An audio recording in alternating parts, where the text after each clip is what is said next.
Right, we should now be live. I'll just wait until I can see the number. You should be able to hear me in a second. And here we are, we should be live. Welcome everyone. As you can probably guess, oh no, I don't think we see many graves behind me. But we are in a cemetery. Hi Tish, hi Laurie. Hello again, Sarah, Michelle and everyone. Welcome again. So we've got about 12 minutes before to start. So if any of you were watching this on replay in the next few days, you might wanna skip the next 12 minutes if you wanted to go straight to the point. If you wanted to skip the hellos. Welcome Matthew, nice to have you here. Thank you. Hi Lethargy. Perfect, good to know. Let me just flip the camera around to show you the view. Oh, hello Sardinia Explorer, nice to see you here. Hi Bonnie. Hi Joanne. And welcome Natalie, nice to see you here. And Ronnie is here, welcome. So we've got it should be about 11 minutes, so we're just waiting for everyone to connect. As you might be able to see, it's very grey today, but it's actually much better than what was forecasted. So I'm happy. Well, as long as it doesn't rain, I'm happy.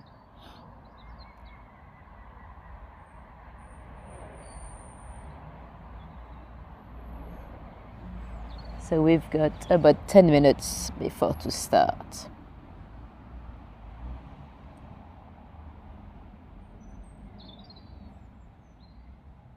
Oh look, we've got one of those. Should we blow it? Yes, let's do it. I hope I'm not allergic. Oops. Hey. Hey.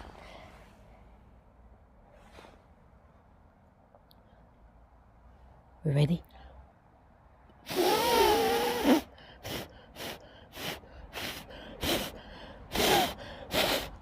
Happy birthday. I didn't do that for ages.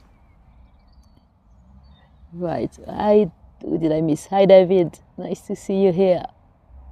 And Mark, welcome Mark. So we've got about, let me see. I need to do the math. 7 minutes. I was made to make a wish. I didn't make a wish, I didn't know what I was meant to do. Oh, I need to do another one now. Okay. I can see a lot. Let's do one more. I didn't know I had to make a wish. Okay. Let's do this.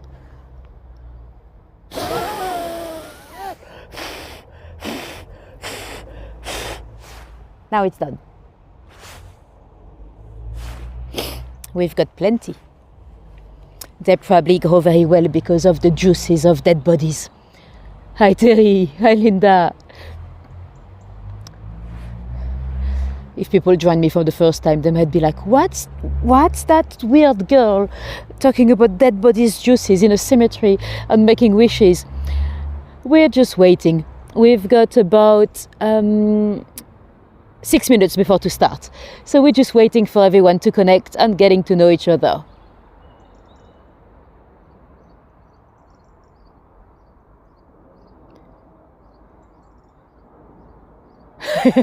Ronnie, yes, I guess probably even weirder than my tours then.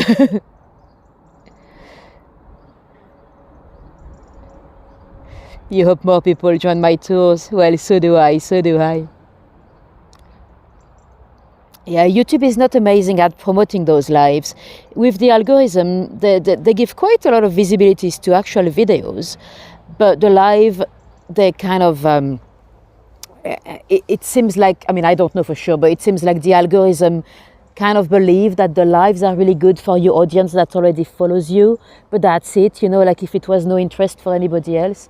So the growth is not huge, but hopefully it should come one day. So let me see what time it is. 6 minutes. Yeah, I'm starting at 1:15. I know it's a bit of an odd timing, but I wanted to do it as late as possible. But we have to be in the cemetery before it closes at 7, because we're not actually starting here. I was just here because I wanted to wait with the dead, but we're actually starting on that street there. Let me show you. We'll go down that little street there, and then we'll come back in the cemetery in a moment.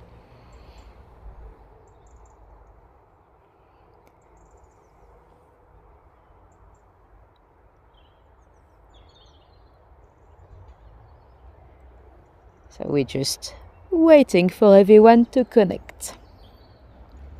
Did any of you ever come to Croydon in person? Let me know in the chat if you've been to Croydon before. It's not an area that I visit very often myself. I have been here for a few jobs. I'm lucky. I know Greater London more than most people, because I've had many years of jobs, odd jobs. You know, when even before to be a tour guide, I used to work as a photographer. So I had those times when I had a lot of work and times when I didn't. And when I didn't, I was doing agency work. So with those agencies, you know, you can be sent for jobs anywhere across London. And I was often doing stuff on the streets, you know, like approaching people to get them sign up for this or that. So I did explore a lot of London.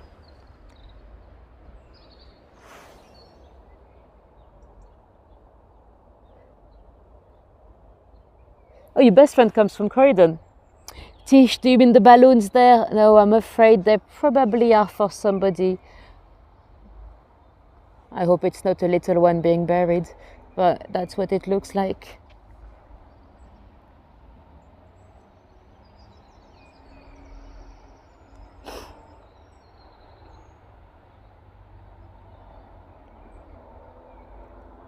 You first heard of Croydon on Doctor Who?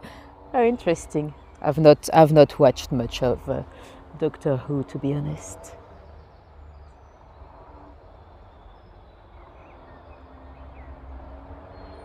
A long time ago, you were in Croydon. It might have changed a bit. Maybe not that much. So let me check. I think we've got 3 minutes. 3 minutes to go. So let's leave the cemetery. We'll come back here in a moment. We'll come back through the main gate. But we'll actually start on the street.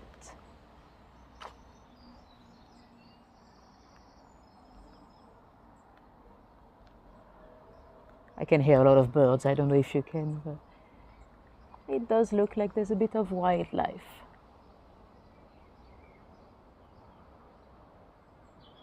Oh, you know the murder, Joanne? Yes, it's quite an infamous case, really. It's a little bit similar to the Bravo case that we mentioned in West Norwood Cemetery. So we'll come back. See, we have to be back before 7, so we'll be back in about 15 minutes, really. You didn't like it much? Well, it's not, let's say it's not my favorite area in London. And it's not even cheap anymore. I'll show you, I got a few flat share to show you. It's not even cheap anymore. It used to be, I think, but yeah. Anyway, let's see what time it is. 1 minute. We've got 1 minute to start.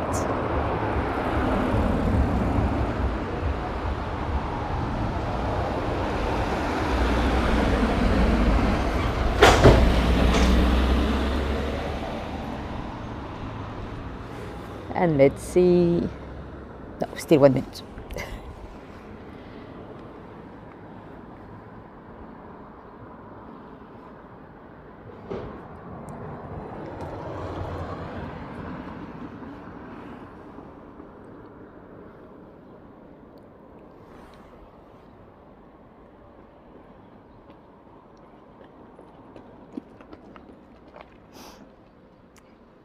I think it's time now.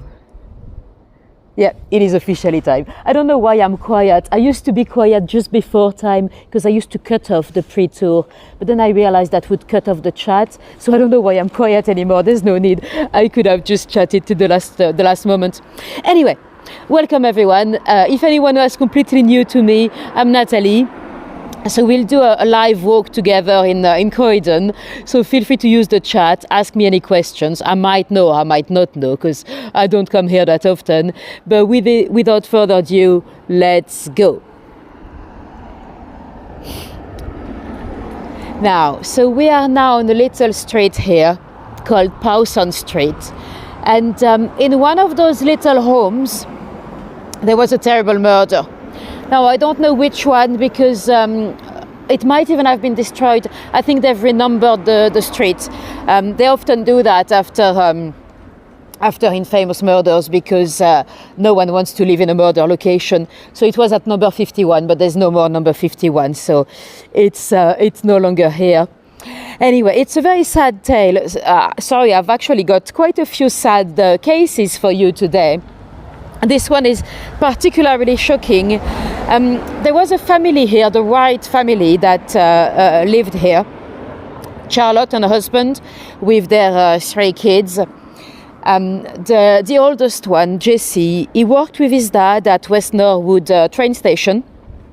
And she also had a 12-year-old, Lottie, and a 7-year-old, Gilbert, known as Bertie. That morning, the mother, Charlotte, was in low spirits. Sadly, that was not rare. She was very probably suffering from depression. And they had breakfast together. Not Jesse. Jesse was sleeping because he had been doing the night shift at the station. And hi, Diane, welcome. And he had finished very late through the night, so he was sleeping in the morning. Charlotte had some breakfast. She had a piece of toast and a tea, but she was very much in a low mood, and she asked her daughter Lottie to stay with her, not to go to school. Lottie didn't want to stay at home. She wanted to go to school. That looks like it was once a nice pub, the Lion Inn. We'll see quite a few former pubs today. Sadly, a lot of pubs are disappearing. So anyway, little Lottie, she wanted to go to school because she had a test that day anyway, and there was a cooking competition she was involved with. So she wanted to go, so she went to school. Little Bertie, though, he was only 7 years old, so he didn't really have a say in the matter. So he actually walked part of the distance to go to his dad's work, and then he came back with his mum. Hi Tom, welcome. And so little Bertie was alone at home with Charlotte, the mother. And at 11:30 a.m., Charlotte went to Lottie's school, which is literally just across the cemetery there. And she asked the teacher to see her daughter. And the teacher was like, "No, it's not a good timing. They're taking a test at the moment." And Charlotte was usually very polite, you know, and well educated. And she insisted. She was almost a bit like passive aggressive. So the teacher decided to let her see Lottie. Look at those buildings. They have interesting wind turbine at the top. I don't know if it's generating electricity for them. That'll be cool. But anyway. So the mother, the little Lottie comes out of class to see her mother, and her mother gives her the keys to home, and she had a little note to give to her daddy. So she told the little girl, "You go and see your daddy at the station, and you give her the note." So the mother left, and little Lottie, she wasn't meant to, but she actually opened the note to read it. Let's see if I can read it like this. So the note read, "Dev, come at once. I've settled Bertie, and I have gone to the station. I trust you would be as kind as you can to the children, and I hope that you and Rachel will make your home together. Try for Fran and Kate to have Lottie, from your wife." Now, Lottie didn't really realize the implications of that note, but she wasn't very comfortable about the idea of her little brother being at home alone. So she decided that before to go and take the note to her dad at the station, she was gonna go home first to pick up her little brother. So that's what she did. And when she came here to Parsons Street, she opened the door and she found a tablecloth that was covering something on the floor. She removed the cloth and she found her little brother. Sadly, his feet and arms had been tied together. He had a scarf around his neck. His lips were blue. She probably didn't quite understand what she was looking at, but that's what the mother meant when she said, "I settled Bertie." So the little girl ran all the way to West Norwood Station. West Norwood Station, that's next to the West Norwood Cemetery, you know, where we've been together. We're actually going back there in about 10 days, if you've missed that too. So she runs to the station to grab her dad. She explained to her dad what had happened with her vocabulary, you know. Daddy, of course, ran back home with her. On the way, they found a police constable, so they asked him to come as well. And they tried to save the little boy, but it was too late. Now they went to look for Charlotte. They actually found her on the high street, so that's where we'll go later on. She was looking very confused. She was looking for the station, the police station, but the police station had recently moved. So nice to see you've made it. So yeah, very sadly. I mean, good she got caught, and she was of course trialed. Weirdly, at the trial, I mean, today we would definitely say she was deeply depressed and her mental health was not right. When a mother murders their own children, most of the time their mental health are not okay. Most of the time they are not. They're guilty but not responsible for their actions. That's what happened here. So she was jailed. But in the trial, they weirdly said that it was probably due to the imbalances of menopause and due to too much housework. I mean, I don't know about you, but when I have a lot of housework, I don't go murdering children. But yeah, so that's the type of weird excuses that they would state at the time. We are in 1895, to be precise. But yeah, poor little Lottie had to witness such a horrible sight. Anyway, we are now going towards the Workhouse. So for those of you that follow my tours quite often, you probably exactly know what a workhouse is or was. It was those institutions for the very poor. So in Victorian times, they almost treated the poor as like if they had to be punished almost, you know. You had the deserving poor and the undeserving poor, but really, if you couldn't feed your kids, if you couldn't put a roof over your head, the very, very last thing you could do was to come to the workhouse. So as we might have mentioned before, they used to split up the families. So you had the part for the men, the part for the ladies, the part for the kids. If you were over the age of 7, you were split from your mother. And they'll give you a bed. Well, a bed. It looks more like a coffin, really, some kind of a wooden box, sharing a room with probably another 40. And then the next day you'd have to work. Very hard labor, very physical and hard labor for sometimes people that were not really, healthy. And people were really scared of ended up in the workhouses.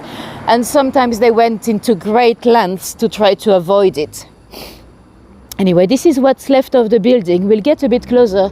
It has been, so the Croydon Union Workhouse, most of the building has been illegally destroyed in 2008. Look at the letterbox.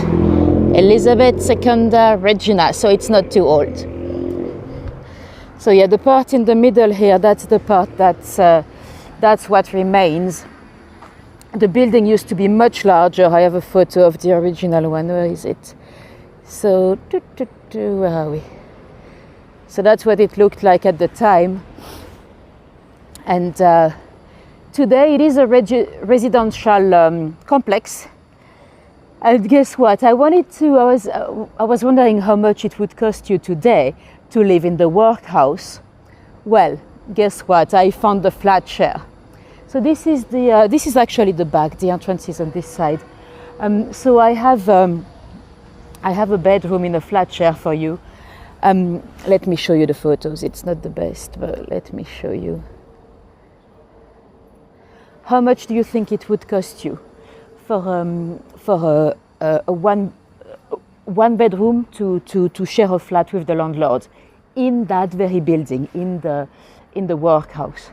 So you can see they've kept the facade, but the building at the back, it's actually new. It's all a new residential complex. So how much would you pay for a monthly rent to have one bedroom to share with the landlord? So it's just one little bedroom in that very building here. I think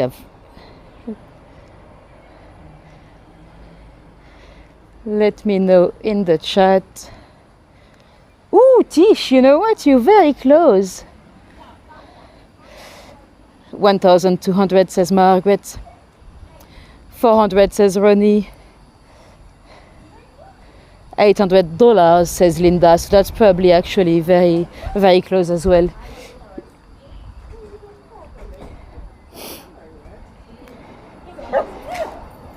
Hello. 750 says Michelle. I think you're the closest one so far, Michelle. Let me show you the answer. So you'd expect Croydon to be a little bit cheaper than London. To be honest, I expected it myself to be much cheaper than London. But, oops, no, not this, sorry. But 750. So, you know, it's actually quite a lot for a little bedroom in a flat share, living with the landlord. That's the type of thing that is not ideal, because you never really feel completely, sorry, I'm struggling to remove the photos, bear with me one sec, they don't want to go, there we go. Yeah, you never feel completely at home, you know, when you live with the landlord. So yeah, 750 for a little bedroom in Croydon.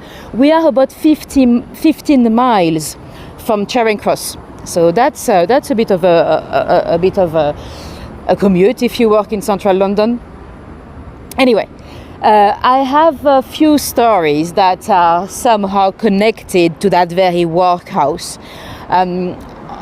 Very sad stories again, but that is to be expected, you know, when we talk about the workhouses. There was a little girl called Annie that ended up in the Workhouse because she had witnessed a horrible murder. Her dad, well, her mother had died, and her dad had met another lady, Eliza Osborne. They had actually met before her mother died, and a month later, Eliza moved into her place. Now, that was a bit scandalous at the time, but bear in mind those people were extremely poor. So, you know, sometimes you move in together very quickly because of necessity. So Eliza was like a new mother for the little Annie and her two siblings. Her dad was quite jealous. His name was Caleb. But to be honest, he had some reasons to be jealous. Some of Eliza's friends were trying to convince her that she could do better, that Caleb was too poor, that they were going to be struggling for life. They were trying to introduce her to another gentleman, a gardener, that was making more money than Caleb. One night they went to the pub with the little Annie, actually, and about 8 p.m. the little Annie walked home alone. And at the time, the kids walked alone much more than today, so that wasn't actually shocking. And a couple of hours later, Caleb and Elizabeth came home as well. They had more drinks, so the both of them were a little bit tipsy. And eventually, out of nowhere, Caleb asked Eliza to kiss him. And then he got off a razor blade and slit her throat in front of the little Annie. And when little Annie realized what he was about to do next, it was too late. He then flipped a razor on himself. Of course, the emergency services came very quickly. They managed to rescue Caleb, but not Eliza. And he was then, of course, well, hanged, for murder. So that's how the little Annie ended up at the workhouse here with her two siblings, sadly. There's another little girl, again, a very sad story, another little girl that probably ended up here. Her name was Nellie. Well, her name was Ellen, but she was known as Nellie. We can see the workhouse in the distance from here. Nellie was 6 years old. She lived with her mother. Well, her mother. She did live with her mother, but her mother was pretending not to be her mother. She was pretending to be her aunt. Because, well, we spoke about that in some of my tours before. Having a child out of wedlocks in Victorian times was absolutely horrible. Your prospect of marriage were gone, your prospect of career were gone. You could hardly work anyway. So, hi Abby, nice to see you here. So the little the little Nellie had to pretend to be the niece of her mother Mary. Mary worked as a maid in a pub. She had been working there for 7 years. So she was working there when she had the little Nellie, but they didn't realize she was pregnant. At first, her first few years, Nellie was able to live with her grandmother. We don't know what happened to the grandmother. She might have passed away. And then Mary was struggling to find anyone to look after Nellie. She had to have someone looking after her because she had to go to work. If she couldn't, well, the other option was the workhouse. And she managed to have her stay with one of her aunts for a few weeks. But then the aunt was going to have a baby of her own. So she had to send little Nellie back, alone, 6 years old, on a train. The little Nellie ended up walking around King's Cross at 1:45. So she was picked up by a police constable and she was taken to the workhouse in Holborn. Although she was only 6 years old, she was very much able to explain where she came from and who was her mother. So they actually came and grabbed Mary. They contacted Mary so she could come and rescue a little girl from the workhouse. And a couple of weeks later, here in Croydon, a couple of streets away from here actually, there was a lady called Betsy that she was looking out through her windows when she spotted in the field behind her garden a little girl laying in the grass she was not wearing a dress. She was wearing only stockings and petticoat. So she ran to see if the little one needed assistance. Well, she definitely did. Her throat had been cut. She was still alive, and they did manage to rescue her. And of course, the mother was arrested, Mary, and it turned up that she was pregnant. She was about 10 months pregnant. So Mary had tried to kill her own daughter. Now it's very sad, but we don't know. We don't know what motivated her. If she was just a horrible, selfish lady that never wanted to be a mom anyway, or if she actually did believe, and that is possible, she maybe did believe that death was better than the workhouse, because they would have heard so many horrible stories about the workhouses. Some of them were really horrible. So it is possible that she might have tried to save her girl by sending her to a better place. It's really, really sad that they didn't have much more social services at the time, and that anyone can imagine that killing your little girl would be better than the workhouse, but that's probably what happened there. Anyway, one more case that's connected to the workhouse. we had there was a gentleman called Samuel Norfolk. He was coming home around here as well, in Torthorneath, I think it was, and he got home. The door should have been open because his wife should have been there. She was always there. We are in 1927, to give you an idea, and the door is locked. That didn't make sense. So he managed to go around to see the kitchen window. He managed to get that open and look through the window, and he could see his wife, Evelyn. She was passed out on a chair with his brother, Ralph. So his wife and his brother both passed out or dead on a chair, different chair, one chair each. And they had on the table, there was a bottle of Lysol detergent with 2 glasses, empty glasses. So, of course, they called all the doctors and everything. They managed to save the brother, Ralph, but not Evelyn. Although before to die, Evelyn had the opportunity to speak, and she said she bought the Lysol because they wanted to end their life together. We don't know why. They didn't seem to be having an affair, or at least they didn't admit to it. And Ralph was not depressed. So that was very weird. Maybe he probably was under the effect of alcohol. There was an inquest. The inquest, they would happen anywhere. It could be in a pub, it could be in any public building. That particular inquest was actually in the Workhouse on the 1st floor.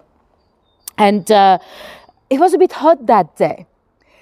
Someone was feeling unwell. Actually, someone fainted. So they went to open the window to have a bit of fresh air. Ralph spotted that window open and he ran to the window, surprising everyone, and he jumped. It was only on the 1st floor, so he actually survived. And, he was going down for 3 crimes now. Murder, even if it was a double suicide, at the time you'd go down for murder. Plus attempting to take your own life, that was another crime. Plus attempting to take your own life a second time. So there was no 3 crimes he was gonna go down for. And he actually was spared. He was not hanged. He was sent to penal servitude instead because they did you lose me? They thought his mental health was not right. Have I lost the signal? Michelle is saying you've lost me. Let me know in the chat if you've, because I don't think I have any signal problem. Okay, all is well. Good, perfect. Right, so let me show you my favorite people in the cemetery. Well, my favorite. They are the only one I've researched. I'm sure there are a lot of amazing people buried here. I just don't know about them quite yet. But those 2 graves here, they are very mysterious indeed. Let me show you their names. So you've got the little Margaret. She could be a murder victim, I'll explain. You've got the little Susan. She could also be a murder victim. You've got Edmund, murder victim for sure. You've got Violet and her daughter Vera, also both poisoned. Now, I've brought some flowers for them. Let me give them some flowers. And then I'll tell you their stories. Well, one more. No, cool. So those victims are actually a very infamous case. It is the Birdhurst Rise mystery, or some people call it the Croydon poisoning. Oh, you're back. Perfect. And you know what? I think somehow they might be happy for me to tell their story, because when I first came to test the signal about 10 days ago now, I had such a terrible day. I decided to cycle down here because I didn't want to pay for public transport, because I'm trying not to spend too much money when I prepare the tours, just because you don't always make that much money. And I cycled. It was drizzling. I started to cycle. I got soaked. Then I had a puncture in Torthorneath. a puncture, a flat. In America, you might call it a flat. I have a lot of flats. In the UK, if I have a lot of flats, I'm really rich. Anyway, I had a puncture in my bicycle. It took me, I looked for a bicycle shop. There was one half an hour away. I got there, it didn't exist. It was somebody's home. I knocked, no answer, so I looked for another bicycle spot. They didn't exist either. Then I found the third one. Then they fixed the puncture, but clearly they didn't do a good job because half an hour later I had another puncture. Anyway, I got to the cemetery and I was like, this is rubbish, I'm not doing a tour here. And I thought, oh, it's probably gonna take me an hour to find the graves I'm looking for. And actually, you know what? They were the very first graves I looked at. So I got in there straight away, and straight away I spotted Violet on Vera's grave. So it's like if those graves were calling me. So maybe they want me to tell their stories. Anyway, so the murders happened in 1928 and 1929. The family, so they are the Sydney family. Violet was the mother. She had 3 children, Grace, Vera, and Thomas. Her husband, he used to be in the army. He was in India for a while. It was a well-to-do family. The grandfather had worked as he was the Lord Mayor of London for a while, and the Grace, the daughter, she had met a friend of her dad, Edmund. Edmund was actually 18 years older than she was. So she was only 17 years old when she married him, and he was in his mid-40s. And I'm trying to do the math. Yeah, that's right. So yeah, that's right. And they married, but he worked all across the British Empire, so they were actually not spending that much time together. But they had many children, 5 in total, but 2 of them lost their lives. We've seen their graves in the cemetery. And when he retired, at that point, Grace had come into a bit of money. When Grace's dad died, he gave £5,000 to each of his children. So we're talking about, I think, about £50,000 in today's money. So Grace got that, Vera got that, and Thomas got that.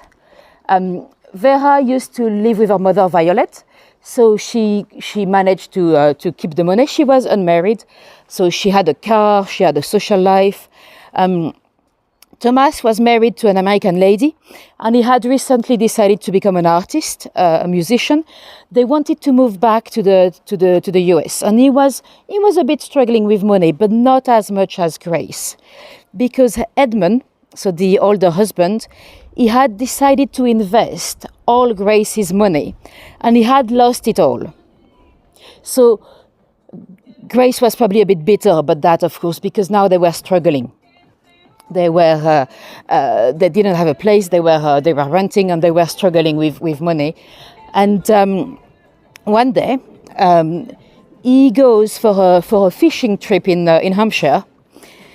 And Edmund, I'm talking about. And he comes back feeling very unwell. He believed he was coming up with a cold or something. He was very unwell, started to feel sick. He didn't want to kiss his little boy when he came home because he believed he might have influenza or something. His kids, the biggest one, John was 12, and he had two smaller ones. And he had some dinner, he had some potatoes and some chicken, and then 2 bottles of beer. One of the bottle of ale was actually slightly opened. The label was, the seal was damaged. He remarked it, and both the maid on his wife, Grace, were like, that's fine. Then he felt really unwell that night. He himself believed that it could have been malaria coming back, because when he worked in the British Empire, he had caught malaria. He had recovered, but he somehow believed that it could be coming back. The doctors were called. He was very unwell that night. The next day he was even more unwell, and he passed away with 2 doctors on his side. Now, they didn't know what killed him. It was quite a violent and quick death. One of the doctors actually suggested that it's probably because he went fishing without a hat. This is the kind of random excuses you'd get at the time. So, heat stroke, you know. But yeah, they didn't quite get an explanation. Now, one of the doctors was potentially Grace's lover. Grace was very flirtatious with the doctor. She used to call him for any reasons, you know, when the kids were unwell or pretending the kids were unwell. She probably believed that he was going to put it down as natural causes, although he didn't. He didn't want to sign the death certificate because he couldn't explain that death. So Edmund was autopsied. They didn't find anything suspicious. They might have messed up a bit the samples there, but they found a bit of mercury and a bit of quinine, but that's what the doctors gave him because they believed he might have had malaria. And that was it. So he was buried. About less than a year later, about 9 months later, well, Grace had recovered quite quickly from the passing of her husband. They lived, let me show you where they lived, because we're not going to go all the way down south, because it's a bit too far, but let me show you. I've got a little video. So that's the street where they lived, South Park Hill, and that is the coming up, it's the little church, their local parish church, that's super cute. The vicar of their local church actually had been a bit surprised by Grace's behavior at the passing of her at the passing of the little Suzanne, her daughter dying. She seemed to be kind of obsessed by the dead body. She was weirdly fascinated by her dead little girl, but she didn't seem to be very affected, according to the vicar of this church there. So that was already something that he found a little bit odd. So after the passing of her husband, she moved out of that place to move a couple of streets away on Birdhurst Rise to be 10 I was going to say 10 minutes, no, not even, just a few meters down from her mum. Oh, I didn't realize the video was going over and over again. Let me take it off. So she actually bought the lease on that home, because after his passing, she had about £80,000 in today's money of insurance, because he had an insurance under the name of Grace. So she moved closer to her mother, but she still didn't have that much money.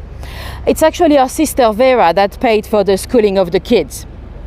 And so yeah, about 9 months later, it's Vera that starts to be unwell. So the sister, she had some soup at dinner, and then she started being sick and vomiting. Now the maid, Mrs. Noack, she wasn't meant to, but she had a bit of the soup. She was meant to have her own food. She was not meant to eat the family food, but there was a bit of leftover, so she had some soup. She didn't like it very much, so she gave it to the cat, Bingo.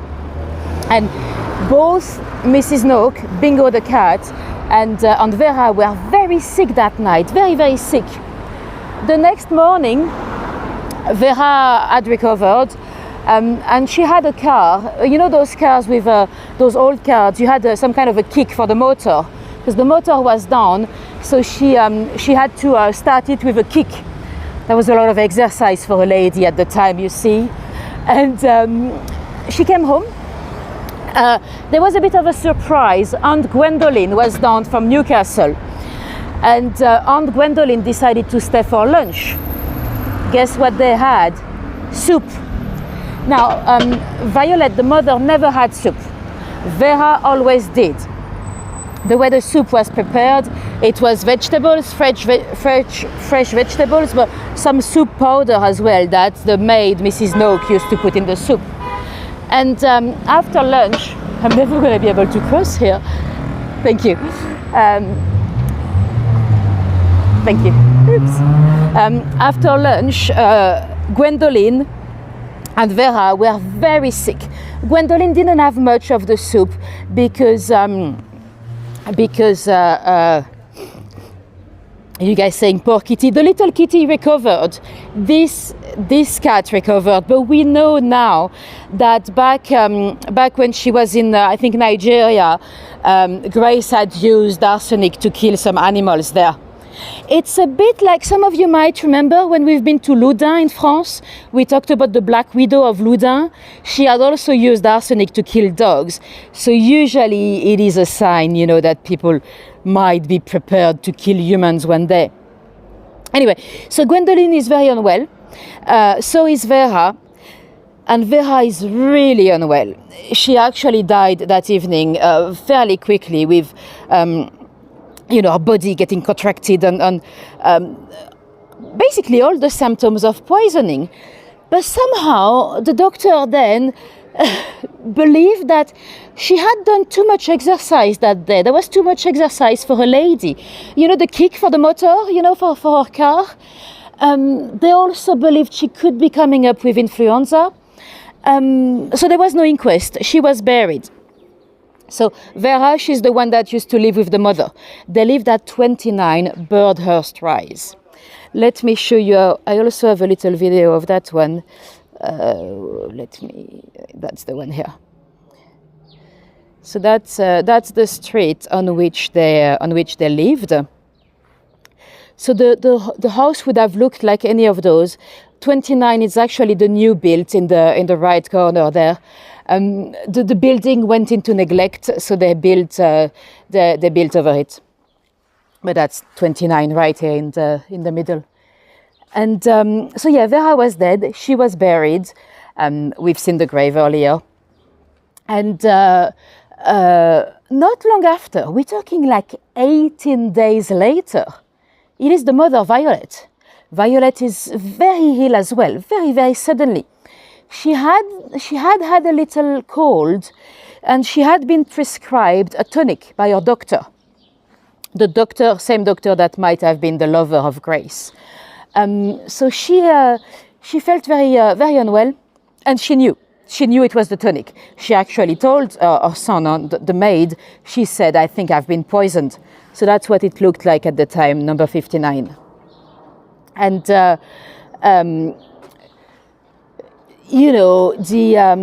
while we're here, let me show you something. See that little doorway there, the little sun? That looks very much like a sun insurance plaque. You know, we talked about those insurance in Georgian time before. Usually they have a little insurance number as well, so it could be a fake one. It could be a deco.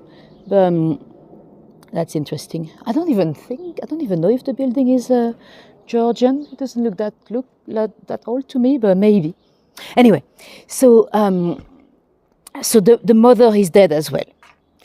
Now that starts to be a bit much, and especially that Violet, before to die, had said, "I think I've been poisoned by the tonic, by the medicine."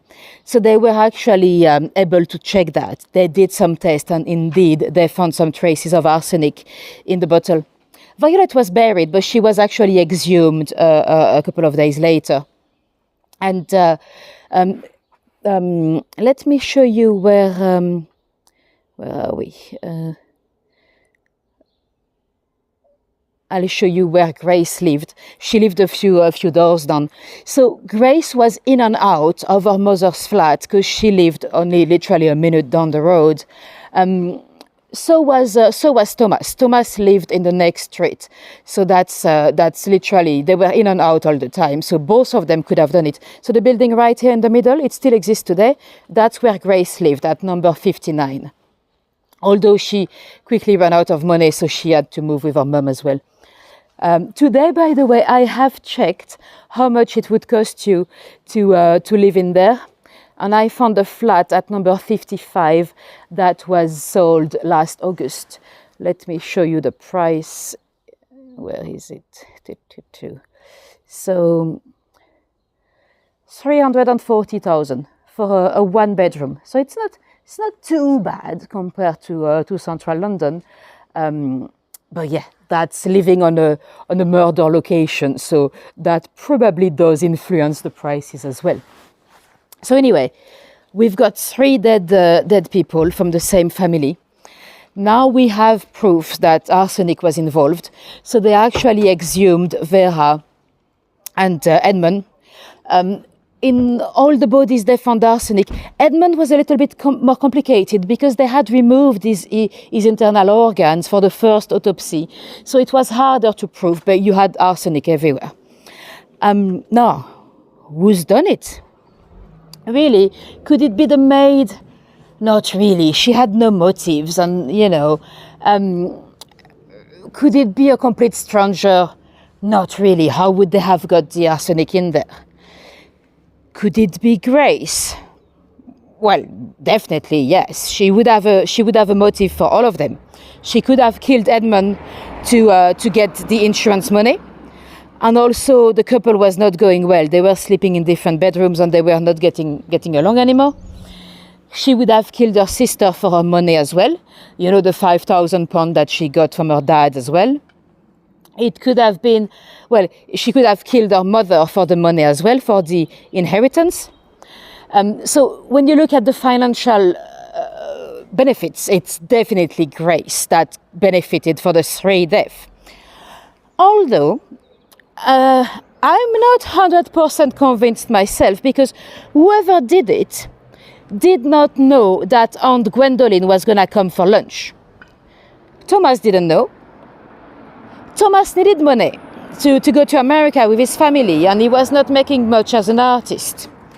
Also, so there were 3 different inquests. No actual trial, because no one was ever tried for the crime, because they didn't have enough evidence. But Thomas was a bit cocky at the inquest, and it's actually Thomas that suggested that it could have been Violet taking the poison herself, because she was so desperate of having lost Vera. Why would they say that? His mother was so religious. She was a very good Christian. She wouldn't have to, most people believed she wouldn't have done that.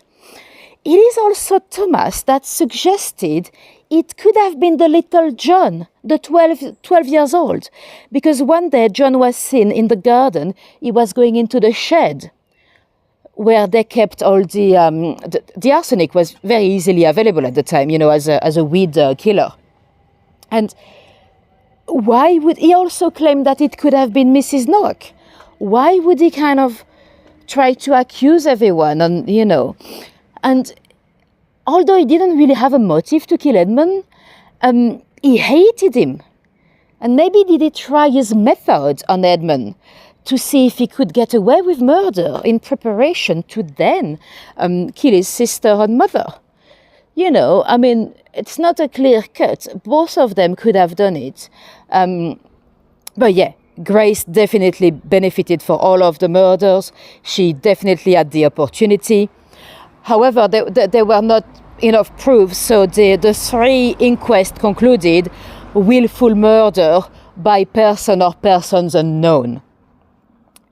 Now, Thomas moved to New Orleans with his wife. He never saw his sister again. Grace moved to Seaford on the south coast. She lived until the age of 86, I think it was. So she lived very, very old and relatively quietly. Poor little John, he actually died in Egypt through the Second World War. The 2 other kids, they've probably got descendants. I wonder how those kids feel, Do they still wonder, did Granny do it? Anyway, we will never know. What we do know is there's a book, let me show you. I've not actually read it, but there's a consensus amongst most of the writers that it's actually Grace that did it. And Richard Willington Egan, he actually met most of the key players when he wrote his book. He actually went to interview Thomas, and he tried to interview Grace. She was an old lady in Seaford at the time. He knocked at the door and he said to her, I think you've done it. I'm writing a book on you. I'm not going to publish until, and Grace says, until I am dead. And he says, he kind of nodded, and she says, You might be careful not to die before me. Then she closed the door. And there was another instance. The doctor with whom she probably had an affair, that didn't last. After the inquest and everything, they kind of split up. But he did go to visit her in her flat, and she was in a negligee, and she invited him for a whiskey. He refused, and she said, but I promise I'm not going to put any arsenic in it. So, you know, if she did it, she was quite frankly joking about it. Anyway, we will never know. A very interesting case. And let's move on to a pub. See, this little footpath here is known as the Bird in Hand because it is named after a pub.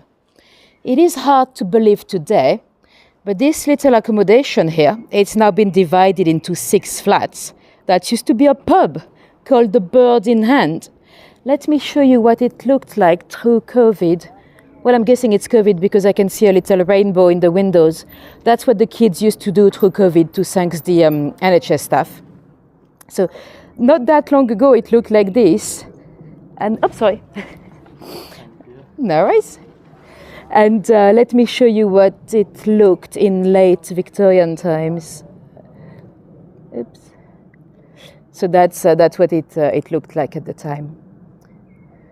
So today they've done 6 little flats. That's probably more earnings than a failing pub, because sadly the prices of accommodations in London are getting ridiculous. That's part of the reason why we're losing so many pubs. We are losing in the country. I don't know what happened here. It looks like there was a bad fire. Yeah, we lose. Oh no, it's raining. All over the country, we're losing many pubs every single year. And it's very sad to let them go, but you know, if there's not enough business, it's all across the UK, but it's particularly quick in London. To give you an idea, the first 6 months of 2023, we've lost 46 pubs in London. We've lost over 1,000 since the year, kitty cat, since the year 2000. The flats must be tiny. Well, I think it's quite large at the back. So, yeah, they must be tiny. But well, even a 1-bedroom here nowadays, it's £2,000 a month. So if you have 6 1-bedrooms, we're talking about what? 100 and hold on, 2,000. So £12,000 a month. That's probably far more rent money than a failing pub. And on top of that, we have all the energy that has gone up, you know, the energy prices. The pubs, they had a deal, the government had negotiated some kind of a discount to help them survive. But I think that finished last month. So yes, sadly, we're losing a lot of pubs, but there are many different factors. You've got the rent and, you know, the residential businesses that are better. You have young people that drink less or maybe drink more at home, doing house parties and stuff like that. You have the price of a drink as well. I mean, you know, before COVID, a pint would cost £5. Now, Friday, I went into a pub, I paid £7.75 for a pint of ale. £7.75, that's a record. I mean, it's just, you know, it's just a lot of money. And on top of that, Brexit doesn't help because, you know, young Europeans that came to the country to work in the service industry, you know, work in a cafe, work in a care home, they used to go to the pub. I mean, I'm one of them. I can tell you, I used to spend a lot of my disposable income at the pub. Nowadays, you don't have that immigration. Nowadays, the immigration comes from much further, from countries that have different culture and different religion. So some of them don't go to the pub. So yes, sadly, we're losing a lot of them. In central London, not so much, because you still have a lot of tourists and people going to work, but in the residential areas. And it is a shame because not only for the loss of a business, but the pub, they were not only businesses, they were a bit like a community centre. You know, that was the heart of the community, your local community, wherever you lived. So it's a bit sad to see them go, but hey ho. Anyway, talking about the pub, that pub is also linked to a sad murder. Apologies, today I have a lot of feminicides, so a lot of men killing their wives. Not that I choose them, I go with the cases that happen to be around. And that's exactly what happened here. It's the case of Sarah Downs. She was married to George. For both of them, it was their second marriage. So they had 9 children altogether between the both of them. They had 5 together, plus 2 each. And Sarah loved her husband very much. They were not struggling with money, everything was fine, but George was extremely jealous, ridiculously jealous. He probably suffered from very strong paranoia. He was always convinced that his wife was flirting with so-and-so or cheating on him. And at first, the year before the murder, he was even convinced that his own son, the 18 years old George Jr., he was even convinced that his son was having an affair with his wife, because one day he came home and they were both sat on the sofa. Well, they live together. Of course, they're gonna be sat on the sofa at some point. So he actually kicked his son out of their homes. And every so often, he would check everybody's pockets, because he was convinced that George Jr. was probably going to use their siblings to put little notes in their pockets to give it to Sarah. And once he realized that his son was not having an affair with Sarah, he then believed that the owner of that pub, the Bird in Hand, was actually having an affair with his wife. Now, we know that they didn't even know one another. That's what's crazy about this case. It's like pure paranoia. And he was convinced that Sarah had some kind of a signal. Whenever George was away from home, she used to put rags to dry out of the windows. So the pub landlord would know that George is at work, and then he could come in. Now, what's crazy is that the little Elizabeth, so his daughter, at the inquest, she actually explained that it was George himself that was putting the rags by the windows. One day, his wife actually confronted him, and he said, "Oh, it's a signal." So yeah, complete paranoia, sadly. And one night, they were in bed when the little Elizabeth heard a big bang. And she, of course, ran to her parents' bedroom, her dad and the lady that she called mother, because the little boy, they had a baby together, and the little boy was crying. So she knocked at the door. Daddy gave her the little boy. She could spot a bit of blood on the boy's pyjama. And he said to her, she said, "What happened? What did you do?" And he said to her, "Don't tell stories. She's fainted. I'm going for some milk." He actually didn't go for milk. He went to see his brother, but he had brutally killed her. So very, very sad. All of that for jealousy, for no reasons, absolutely no reasons. Anyway, we are arriving more towards the city centre.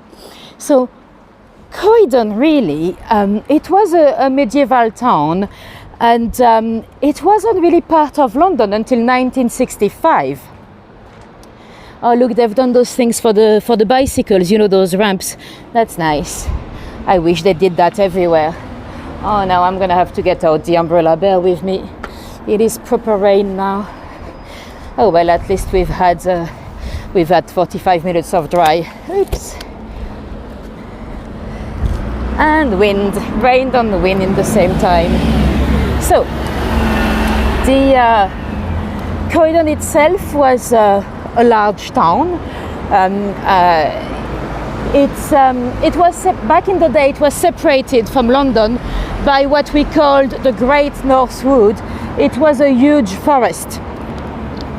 When we've been to West Norwood Cemetery, that was part of that forest.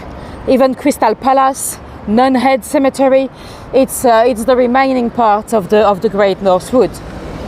And today it's amazing because you've got some older buildings with some interesting skyscrapers. Those skyscrapers, they actually are from the 60s. At the time, there were some restrictions in London. Hold on, I need to press the button, but I've got no hands. At the time, they couldn't really be built in central London. But remember, we were not in London here. So they were built as offices place, really, but it wasn't a huge success, and a lot of businesses actually moved to the docks in the 80s, you know, to Canary Wharf and all that. So some of those buildings are still empty today. And oops, yes, I'm going. Let's do this. Oopsie.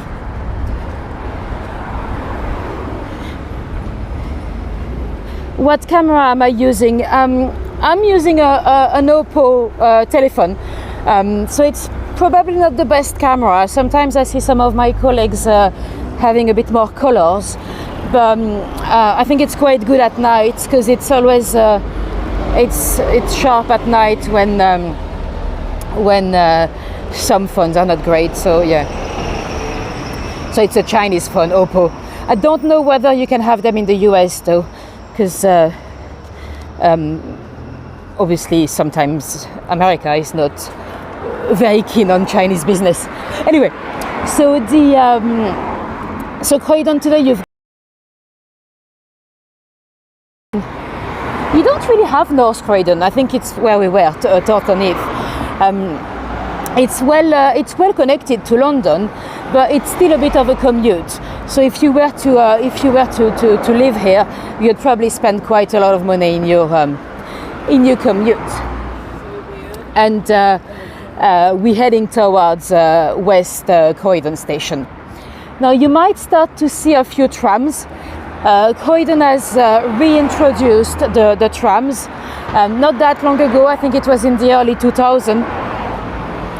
From the late 80s, we had a bit of a...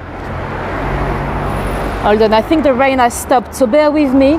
I'm gonna put the umbrella away for now because it's so much easier without it. So hopefully it stays as it is. Bear with me.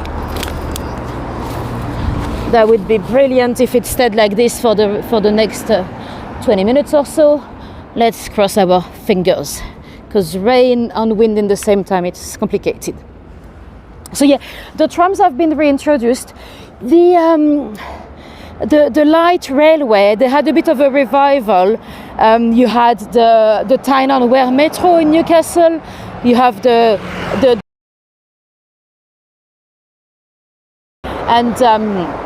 eventually they did the same here. So those trams, they're actually much lighter than a train. So it's much easier to stop. And on the tram lines, you have a speed limit. It could be 20 kilometers an hour, or it could be 80. But you have each line has a limit. I'm talking about speed limit because some of you might know there was a horrible tram disaster in 2016. A tram that derailed here in Croydon very early morning. The driver had started his shift at I think at 4:50 a.m. He had slept well, according to what he later told the inquest and the police. But yeah, sadly, in a curve that was a bit tight, the tram came, well, to be honest, it was 3 times the speed that it should have been at, and the tram derailed. 7 lost their lives, and I think it was 19 that were injured. So yeah, quite a sad tale. So we might see a few trams in a moment. And here it's quite cool. So you can see the contrast between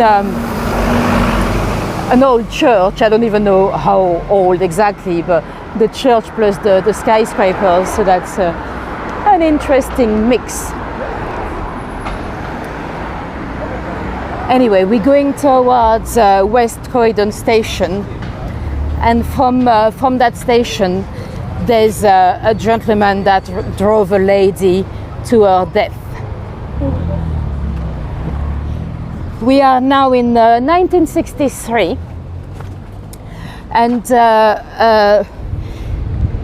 we have a lady that lived in South Croydon, so much closer to where we'll finish the tour in a moment. And sadly, her husband was violent. This is a problem that has always been, you know. And one day she went to her family doctor. She was very much bruised and her lip was cracked. She did tell the doctor it was her husband that did it. The doctor was, of course, very concerned. Oh, now it's raining again now.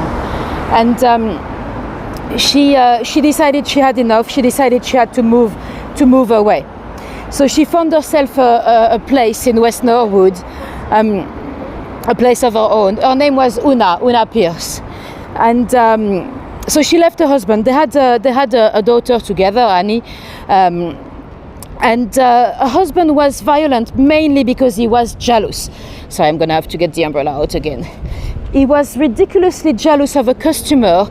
Una worked in a cafe just here by the station, and she had a customer, Arthur.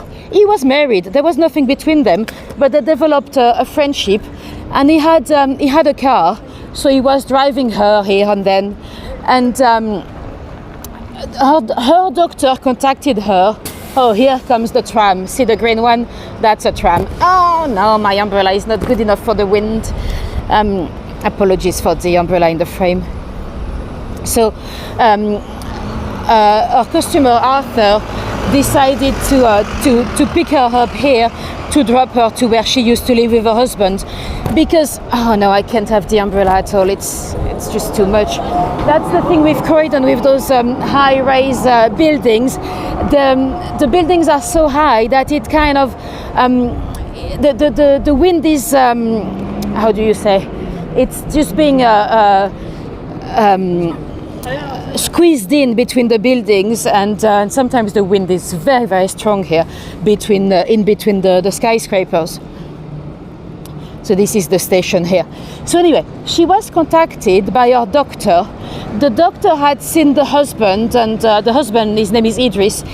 He told the doctor that he was gonna be a better man. He was never that violent anyway. If the doctor tried to convince her to go back to him, he would never ever touch her again. And she didn't want to go back to him, but she agreed. As she was gonna drop her daughter Annie, she agreed to come and say hello. Oh, thank you, Laurie. That's the term I was looking for. Tunneled, yes. Yes, sometimes here it's very windy. When I come to Croydon, it's usually because I'm going on a holiday, because when I go to Gatwick Airport, it's actually cheaper for me to take a bus to East Croydon and then take the train to Gatwick. And there was one day a few months ago where I literally was almost flying away between the buildings. I mean, it was mad. I was trying to cross the road, but I couldn't actually cross. It was that windy. Anyway, back to Una. So Arthur is coming here to the station to pick her up.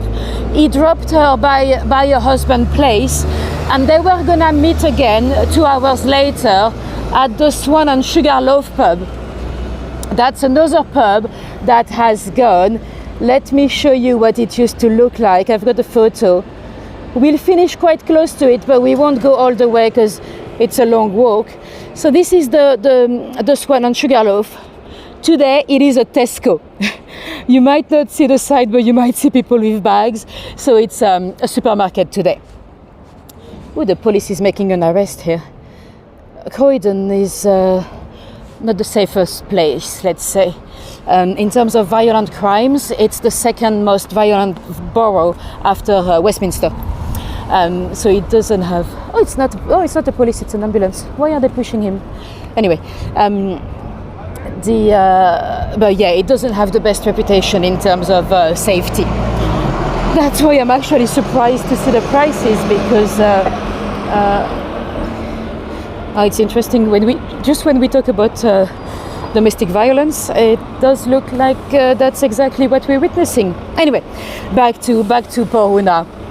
So Arthur, the friend, is waiting for her at the pub, the Swan and Sugarloaf, and she didn't turn up because sadly her husband he had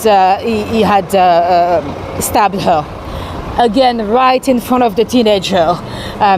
So she just came for a quick visit, and that really highlights that, you know, with domestic violence, that probably shouldn't get a second chance because, sadly, another case of feminicide. Anyway, let's go now towards the city center. Really, that's the place with all the shops. Croydon is also a big shopping district, really. And I think I'm gonna try to put the umbrella again, because away again, I meant to say, because it's just too windy. Bear with me. It's okay, my phone is gonna get slightly wet, but I just cannot manage the wind.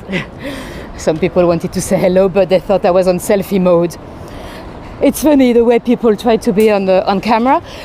Some people just assumed that I'm filming myself when I'm not.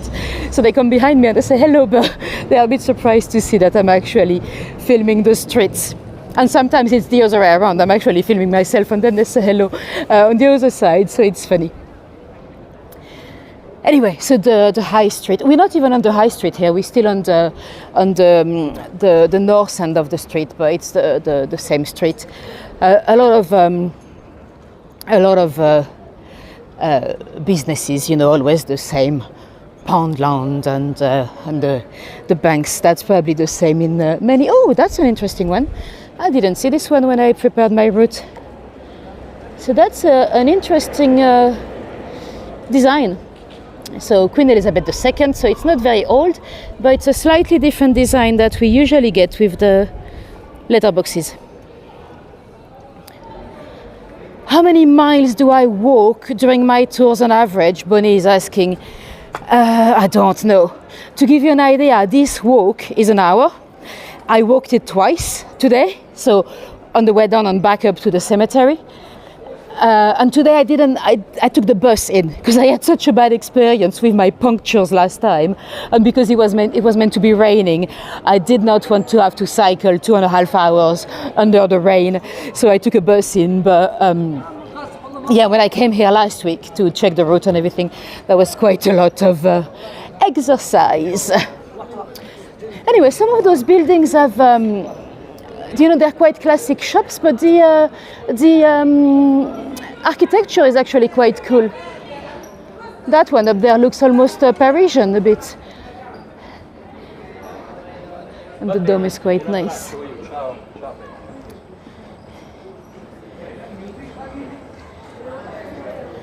So yeah, I don't... personally, I probably wouldn't see myself living in Croydon because it's just because I cycle a lot, and if you want to go from here to London, you have two big hills, like proper big hills. One in West Norwood and one towards Crystal Palace. So it's if you want to commute from here to London, you pretty much have to take the train or the buses, or so it's a little bit far. Yeah, I don't have any of those apps, Bonnie, those apps that tell you how many steps you're doing in a day.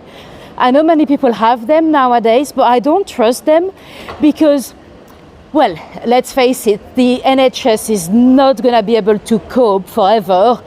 And I'm worried that those apps might sell the data to the insurance companies we might have in the future.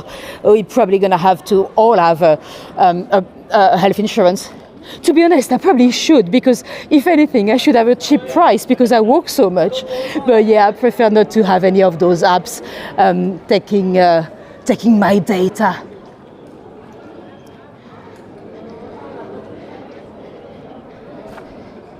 So yeah, the high street is it's those classic shops. So you have a part of town towards the right hand side that's a little bit older, where you have the Croydon Minster. We're not gonna go down there. We're gonna go straight down because we have some more murders. Croydon also used to have an airport. It's meant to be haunted today. It's been closed. I think it closed in 49, but it was actually the first London airport. It was the precursor of Heathrow. It was used a lot at the beginning of Royal Mail and all that. Very, very busy airport at the time. And we're not going to go all the way to the airport because it's a bit further south on the Purley Way. But yeah, interesting history there. They also had an outbreak of typhoid fever in 1937. They had a well in Addington. And you know the workers that worked in the well, let's say when you are far deep the tunnels, they had some little bucket in which they would urinate, but if it was a number 2, they were meant to be coming all the way back up. It is possible that sometimes they didn't. Anyway, one of them was positive with typhoid, and then there was a big epidemic of typhoid transmitted through the waters here. Look at that. I love the Victorian Greg's clock.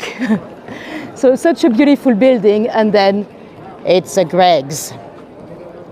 For the ones that don't know, Greg's, it's a baker from Newcastle originally, with pastries and coffees and stuff. The shopping centre, it's called the Whitgift. That was the Archbishop of Canterbury. A lot of, not a lot, but I think 5 or 6 of the archbishops of Canterbury are actually buried here in the York Minster. So somehow, not the York Minster, what am I saying? The Croydon Minster. We are not in York, sadly. I wish it would be a little bit prettier, but no, we are in Croydon. So yes, some of the Archbishop of Canterbury are buried in the Croydon Minster. And talking about the Archbishop, he created here in Elizabethan time a hospital. Well, what they called a hospital at the time. When we say, yes, I've lost you for a sec, so I'm not going to say anything interesting for the next 2 minutes until I can see you back. Right, I think we're back. I've lost you for a sec, but that's good. I wasn't saying anything particularly interesting. So yeah, the Archbishop of Canterbury, he opened here a hospital. When I say hospital, those hospitals in medieval times or in Elizabethan times, it was more like hospitality, really. It was a place to host the poor or the elderly, and they probably couldn't do much if anyone was ill, but that was a place where they could be welcomed. And guess what? The building is still here. So this is the Holy Trinity Hospital. It is also known as the Whitgift Almshouse. And today, let me show you. I think it's the Latin inscription. I think it says, "If you give to the poor, you're fine," basically. And today it's still a home. It's like a care home, but to be accepted. So it's little independent accommodations, but you have some kind of nurses on the spot as well. But to be able to apply to move in there, you'd have to be of modest means. You'd have to be over 60. You had to be a member of the Church of England, and you have to be from Croydon or Lambeth. Now, when I read the rules, I was like, why Lambeth? Why Lambeth? But actually, I realized the Archbishop of Canterbury, they live at Lambeth Palace, so that makes sense.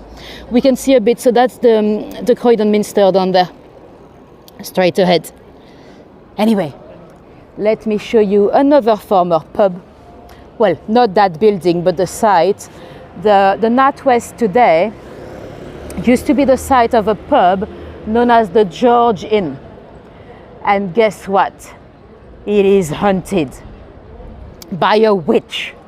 There's according to a Victorian journalist, because not everything that the journalists say it's always true, especially not the Victorian ones, because they were a bit well, let's say they were great believers in ghosts and all that.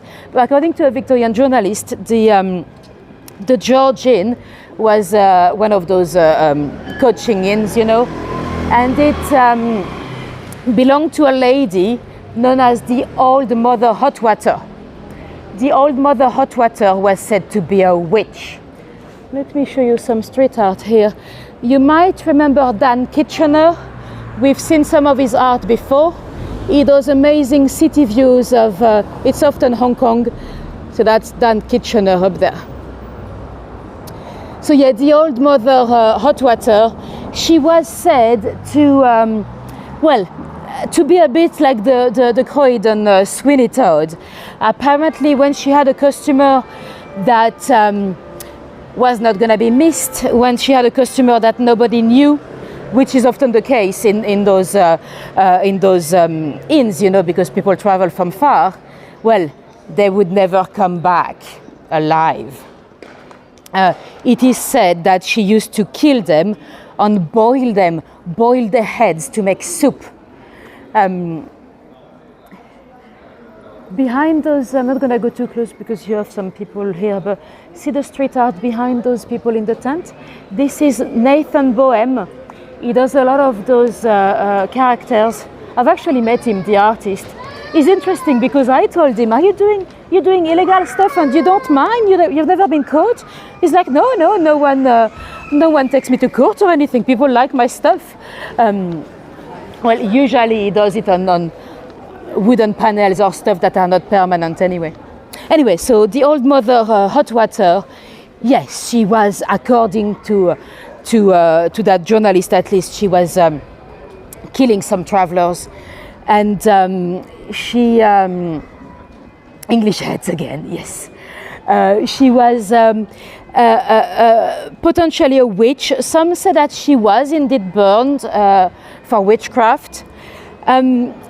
There's a little more light-hearted legend about her. Some say that she had a cupboard in her inn where she used to place all the dirty laundry, everything that had to be washed. And apparently sometimes she put some dirty stuff in there to make sure she washed it the next day. And when she came the next day, it was already washed by the ghost of a maid, maybe.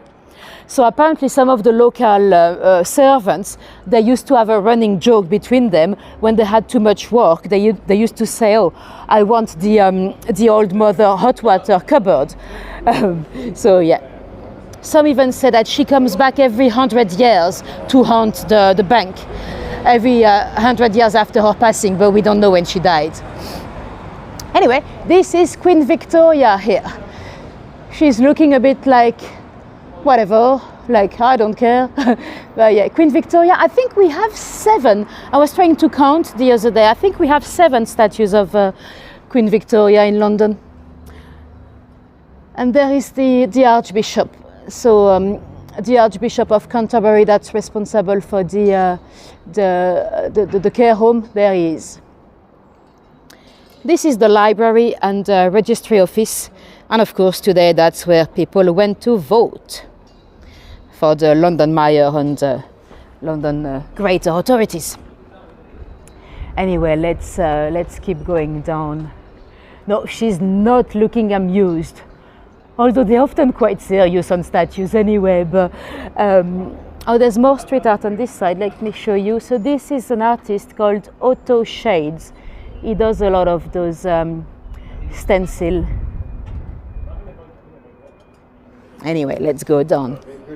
So yeah, Victoria, we've got one in front of Buckingham Palace, one on Carlton Terrace, so that's close to the palace as well. One in Victoria, a little one, she's a bit hidden. One on Blackfriars Bridge. One on the Temple Bar. We've seen that together on my tour of Fleet Street. So that's what, 5, 6?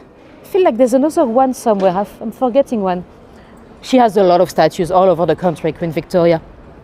Oh, one more little detail in terms of street art. Let me zoom in.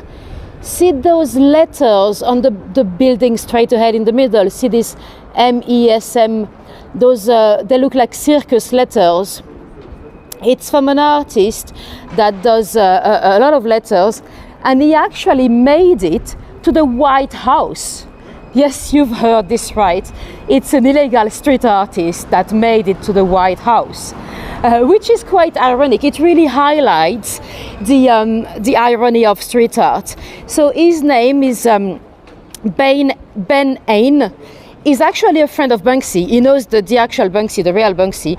And he was arrested at least 15 to 20 times for vandalism. You know, street art is illegal in this country.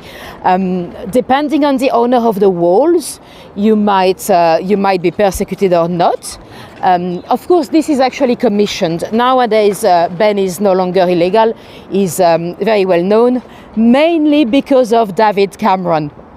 You might know Obama, through his campaign, he actually used street art. There was a portrait of him, a bit like pop art portrait, street art style, that was used in the campaign. So when David Cameron came to visit the White House, you know, they often bring gifts. So David Cameron actually commissioned that street artist, Ben Haynes, to do a canvas for Obama. So that's quite interesting. It's an interesting world, street art, because it's illegal most of the time, but yet we sometimes see a value in it. So yeah, who decides what is art, what is vandalism? It's an interesting debate. So Ben does letters. That's all he does. He does letters everywhere. You might have seen them in Shoreditch. You might have seen them in different places in London. He does letters. Very well elaborated letters. You know, we often call it even calligraphy. Anyway, talking about prices here. There's a building straight ahead. We'll see it as I come out. To be honest, if I was surprised myself when I checked the prices. I did expect Croydon to be a little bit cheaper than it is. So see, excuse my finger, but see that tower there? It is known as Leon House, I think it's called. I'm just gonna cross over. Does he spell words? Yes, he does, Tish. Most of the time, at least. Sometimes it might just be random letters, but it's usually one word or two words, yeah. Anyway, so yeah, that big building, it is actually, it's actually meant to be quite posh. I didn't realize. I think it's Leon House. And guess what? I found a flat share inside. So, how much do you think you'd pay monthly for one bedroom to share with the landlady? I'll show you the picture. I don't actually have pictures of the bedroom itself. I think it's a picture of the communal areas. So at the top, I think they've got this beautiful place to do a communal place, you know, whatever they want to do, work or enjoy. But the flats themselves, they look quite standard to me. So how much would you pay to share a flat here with the landlord? So you've got one bedroom, really. Bear in mind, I mean, we are 10 to good, it could be 15 minutes walk from here to East Croydon station. So we're not even close to the station. And if you wanted to commute into London, it's at least a good hour, depending where in London you work. How much would you spend? We're looking for a monthly rent in that building up there. The view is probably quite good, but monthly rent. Just for one bedroom to share with another girl you don't know. With two dogs. She has two cute little dogs. I didn't take the photo of the dogs because it's a bit intrusive. David says 1,000, Tish says 750. Well, it's more. 860 says down. Ronnie says 650. Bonnie says 1,000. Well, you know what, Ronnie, If you had asked me a few weeks ago, I would have said 650 myself. I would have never guessed. It's quite upper class. Apparently they have a concierge, but they have so many flats they can pay for a concierge. Laurie, you know what? You're the closest so far. Let me show you the answer. There we go. 1,200. So that's pretty much London price. This is crazy. I mean, that's the thing about London. Even if you go a bit further out, it's still very expensive. Anyway, let me move those photos. There we go. So we're still on the high street. It's not the best part of town, but we'll go a bit further down because I still have one murder, and there's a lovely little shop I want to show you. Well, those are quite nice as well across the street. Those mock Tudor. Those are not real Tudor. It's probably Victorian, but with the wooden beams, it's beautiful. Yeah, Herb, you're doing well. Some of you are getting very good at guessing the prices. There are a lot of restaurants in this area, so I think they have a little food festival. Actually, I think I've seen some posters. It might be in June. They close the street and they have a little street food festival. If they still do it, but I think I remember seeing that. Anyway, after the junction there, we'll be on Southend. So it is the name of the street. And Southend, remember at the beginning of the tour when we talked about the little Annie that ended up in the workhouse because she witnessed her dad killing her stepmom. That's where they lived. And see the building in the middle of the screen there? Now it's a block of flats. But back in the day, before they built that, it used to be a huge shoe factory. They were making shoes for people working in agriculture, you know, in the field. It was one of the biggest employers in town. And after closing down, they built that. Nice building, but I don't know why they have to make it so dark. You know, it would be much nicer in beige or in pink. Why do they have to do dark grey, brown grey? Just depressing. Anyway, the pub here is... Ooh, I shouldn't go. This pub is beautiful as well. Right. So, the murder here happened because of mustard on cress. Yes, you've heard this right. Because of mustard on cress. The couple that lived here, they had a baby. The gentleman was making sofas. Well, I don't think he was making the sofas, but he was making the fabric on the sofa, the covering. And he was very much in love with his girlfriend Mary. Oh, they might have been married. Yes, they were married actually. So his wife Mary Carver, and next door they had so the building was shared with two shops really. Next door there was a family, the Morgan family. They were builders, and one day Mary was not very impressed because her husband didn't turn up for lunch as early as he had said. He had said he would be home by 2. And he probably stopped at the pub because he was very late, and she had prepared some boiled ham for him.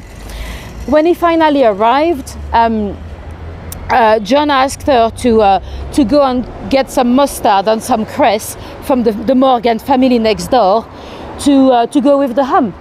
So Mary did. She knocked at the Morgan's home and shop to ask for mustard and cress. So this is where they lived. Today it's the same establishment, so it's a Mediterranean restaurant. But at the time it was on one side the Morgan family with the builders, and on the other side it was the sofa covering business. And so she goes to the neighbor, she gets some mustard and some cress, and she started to serve it for her husband. On the table there was a pile of plates. What she didn't realize is that the top plate on which she placed the mustard and the cress had been used by the maid. So she accidentally put it on a dirty plate. Whoa, John went furious. So they had an argument, and then it seemed to quiet down a bit, and according to what John had to tell the police, then Mary was furious. And she threw herself towards him when he had the knife. He was still cutting the ham. This used to be a Wetherspoons. Even the Wetherspoons are closing. So that pub has closed as well. For the ones that don't know, the Wetherspoons, it's a big chain of pubs in the UK that are quite cheap, because their big boss, Tim Martin, is a billionaire that is an interesting businessman, let's say. Anyway, back to our murder. So according to John, she threw herself in the knife. He didn't realize what had happened. The blade went into her chest about 4 inches deep, but he didn't realize. Then she sat back on the chair and fell down. So then he screamed to the Morgan family to get some help. He screamed, Mrs. Carven is dead, she's dead. So of course they got some help. They got a young police officer that arrived quite quickly. And of course he was tried for murder. There was a bit of a disagreement. The police officer claimed that he had said, "I've killed her," when he claimed that he never said such thing. He said, "She's dead." So he stuck to his story of an accident, really, of a little fight on her jumping on the knife. At the trial, they concluded willful murder. So they didn't believe him. There was an eyewitness that claimed, he was the landlord of a pub next door. He claimed that he came into the shop to look at the sofas, and he heard at the back, "I'll smash your brain out." And he saw what he described as like a shadow on the floor, moving his arms 3 times. Now that sounds almost like a scene out of a Penny Dreadful. And she had only 1 stab wound, so he wouldn't have done it 3 times anyway. So they didn't know whether they should take the witness seriously. They concluded willful murder, but guess what? His lawyer wrote to the state secretary to ask for a pardon, and they actually had it granted. So he was pardoned, he was freed. But when he tried to come here to Croydon to get his stuff at least, he was attacked by a mob because no one here believed him. He had to shelter into a pub until a police escort could take him home, and he understood that he should never step in Croydon ever again.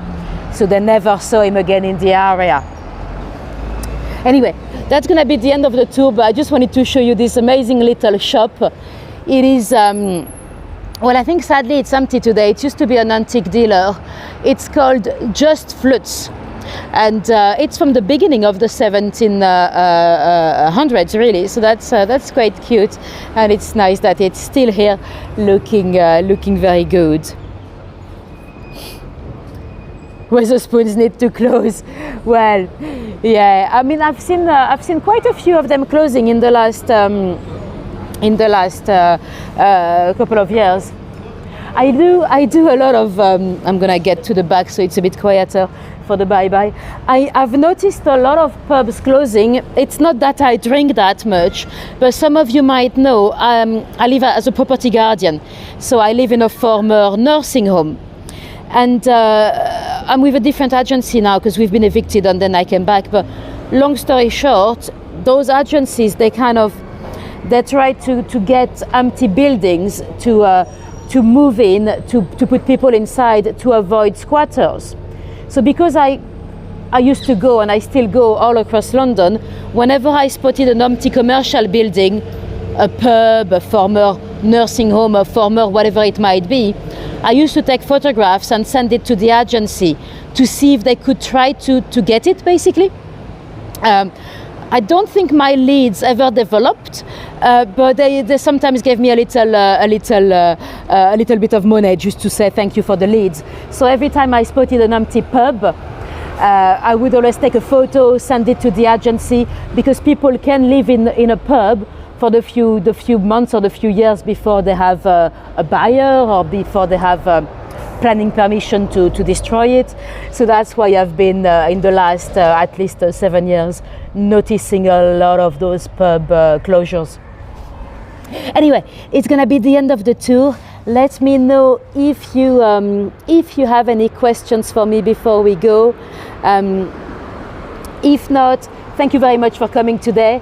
If you dropped me a little tip, or if you were gonna drop me a little tip on PayPal or on Buy Me a Coffee or here straight through YouTube as well, thank you very much in advance. Oh, let me try. I always forget to do that, but if you're watching me live right now, you probably already have, I can never frame myself. There we go. You probably already have the link in the chat. But if you're watching me on replay, you can also scan this, and that takes you to the link to buy me a coffee. Oops. Oh, where are you gone? What did I do? No. What happened? I've lost you. What happened? I completely lost everything. What is that? Okay, I think I might have lost you. Oh, the app is going funny. I've got nothing. Why does it happen? Anyway, I was about to say bye, but the thing is I cannot even close the app right now. What happened? Let me try to...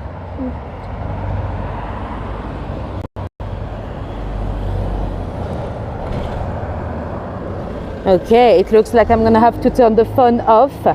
If you're still here listening to me, thank you very much for joining. Have a great evening, a great morning, a great lunch, whatever time it is for you. And I'm gonna have to turn my phone off because I can't do anything. Bye.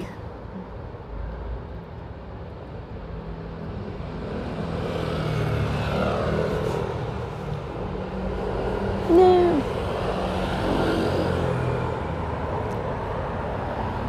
Weird. I can't even get rid of the app. What's happening? You're gonna have to stay with me.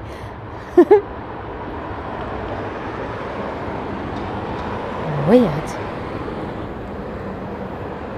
Go away.